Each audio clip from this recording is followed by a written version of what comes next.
جی बिस्मिल्लाहिर्रहमानिर्रहीम अस्सलाम वालेकुम वरहमतुल्लाहि वबरकातुहू। नाज़रीन, हमारे साथ एक बहन बैठी हुई है, जानना चाहता हूँ कैमरे पे क्यों आई है, इनसे जानना चाहते हैं। जी अस्सलाम वालेकुम। वालेकुम सलाम। अच्छा, आप मुझे बताएं कि भाई हैं आपके? 2 भाई हैं। छोटे हैं बड़े हैं? बड़े हैं, अलग अलग रहते हैं। अलग अलग शादी की हुई उन्होंने? जी। अच्छा, और बाप? बाप मर चुके हैं। आपका बाप मर चुका है? जी। अच्छा, जो आपके भाई आपसे अलहदा हैं, वो अपने अपने घरों के हैं, और आप जिस घर में रहती हैं तो क्या वो घर आपका अपना है? जी नहीं, किराए पे रहते हैं। कितना किराया कितना देते हैं? 12,000। और घर में कौन कौन इस वक्त? भाइयों के अलावा बाप फौत हो चुके हैं और भाइयों की शादी हो चुकी है। इस वक्त आप लोग घर में कितने लोग रहते हैं? सिर्फ मेरी मामा और मैं। आपकी मामा और आप रहती हैं? जी। और आपकी और बहनें नहीं हैं? बहनों की शादी हो चुकी है, 2 की। हो चुकी हैं। आप छोटी हैं बड़ी है सबसे? छोटी। अच्छा, बड़ी हो आप? जी, 5 बड़ी हुई हूँ। और कुरान की सबक? जी। अच्छा, आपकी मंगनी हुई है? मंगनी मांग रहे हैं। हुई है? जी। अच्छा, तो शादी कब है आपकी? जल्दी मांग रहे हैं शादी तो।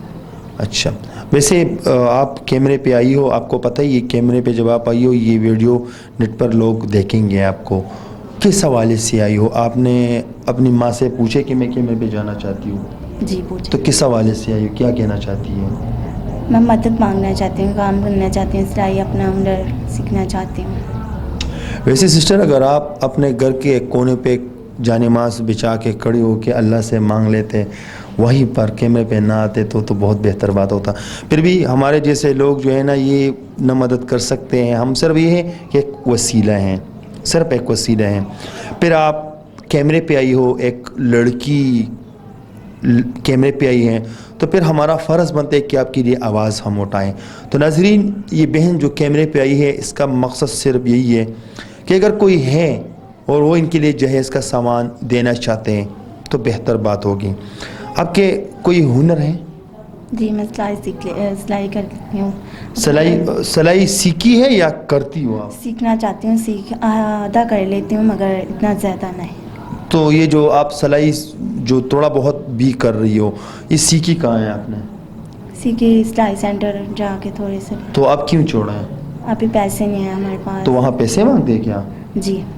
सिलाई सेंटर में पैसे मांगते हैं? जी, सिलाई सेंटर में पैसे मांगते हैं, पैसे के बगैर। मैं ना फर्स्ट टाइम देख रहा हूँ हमारे केपीके में, तो जितने भी सिलाई सेंटर है वहाँ पर लड़कियाँ जाते हैं, उल्टा उनको ही पैसे दे दे। तो यहाँ पैसे कैसे लेते हैं? सीखने वालों को पैसे देने पड़ते हैं, जो सीख जाती हैं उनको पैसे वो देते हैं। कितना लेते हैं? 6,000। 6,000 आपने सिलाई वालों को देने हैं? जी, जब तक सिलाई नहीं सीख लेते हैं। और ये मंथली बेसिस पे देते हैं? जी। तो ये आप कितनी लड़कियां वहाँ पर होते हैं कि आप सिलाई? काफ़ी ज़्यादा लड़कियाँ हैं। तो सब पैसे देते हैं? जी, जो सिलाई सीख चुके हैं वो नहीं देते, बस हम 2 लड़कियाँ हैं। ये वहाँ पर कितने बंदे आते हैं, कितने अरसा तक वो पैसे देते हैं? ये नहीं मैं जानती, मैं थोड़ी देर गई हूँ वहाँ। अच्छा। अब जाना चाहती हूँ मगर पैसे नहीं मामा के पास हैं, इसी वजह से। अच्छा, अगर कोई मिले, चलो ये तो एक अलग बात है, ये तो मैं देख लेता हूँ, ये तो एक अलग बात है। अगर कोई शख्स मेरे आपकी शादी तक आपका ख़र्चा उठाए, आप सिलाई सीखें, मज़ीद आपका ख़र्चा उठाए, 6,000 रुपये आप बता रही हो ना? जी। अगर 6,000 रुपये कोई दे और आप जाएं सिलाई सीखे तो सीख सकती हो? सीख सकती हैं। सिलाई मशीन है आपके पास? नहीं। अच्छा नाज़रीन, इनकी हैं कुछ टाइम बाद शादी भी हैं। एक तो अगर कोई इनके लिए कुछ सामान ले सकते हैं तो बेहतर बात होगी। दूसरी बात, ये सिलाई मैंने फर्स्ट टाइम सुना है, शायद हो भी, क्योंकि मेरे इल्म में ये नहीं है। तो ये अगर पैसे देती है, अगर कोई है और वो कहे कि हम इनको 6,000 रुपये माहाना दे सकते हैं, तो वो भी आगे बढ़ें।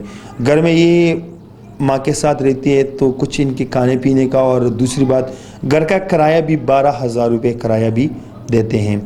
और मैं चाहता हूँ कि हम इनके लिए एक सिलाई मशीन लेके दें। सिलाई मशीन बहुत किस्में होते हैं, लेकिन अगर लो में से अच्छा क्वालिटी वाला हमने इनको देने हैं तो 18,500 तक, 16,000 तक ये मिल जाते हैं। अगर कोई है तो वो आगे बढ़े। तब तक के लिए इतना ही। अगले प्रोग्राम के लिए मुझे दीजिए इजाज़त। अल्लाह हाफ़िज़।